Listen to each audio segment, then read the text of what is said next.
خبر سے آگاہ کرتے ہیں۔ ملک کے بہادر سپوت سپاہی محمد جمیل ولد محمد توفیق جو کہ کشمیر کی سرحدوں پر دہشت گردوں کے حملے میں جام شہادت نوش کر گئے، ان کا جسد خاکی کراچی پہنچ گیا۔ اس حوالے سے تفصیلات دے رہے ہیں ہمارے کرائم رپورٹر شاہد خان جی، کیا تفصیلات ہیں؟ جی ناظرین، میں اس وقت موجود ہوں پاکستان کے ایک اور شہید سپاہی کے گھر۔ پاکستانی سپاہی محمد جمیل شہید کا جسد خاکی اورنگی ٹاؤن پہنچنے پر عوامی سطح پر شاندار استقبال کیا جائے گا۔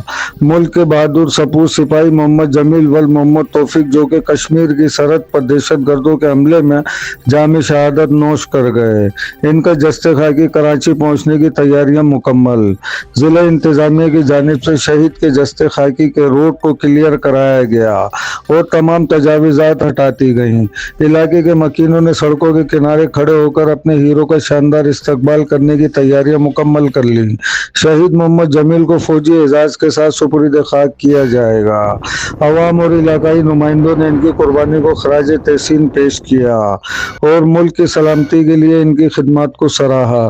ٹیم اینٹی کرائم کے سربراہ ابرار احمد صدیقی اور دیگر اراکین نے بھی شرکت کی اور ان کے گھر جا کر ان کے والدین سے تعزیت کی۔ اس موقع پر ایرانی کیمپ سے الطاف حسین اور شبیر احمد نے بھی شرکت کی۔ Crime reporter Shahid Khan, K6 city news, Karachi.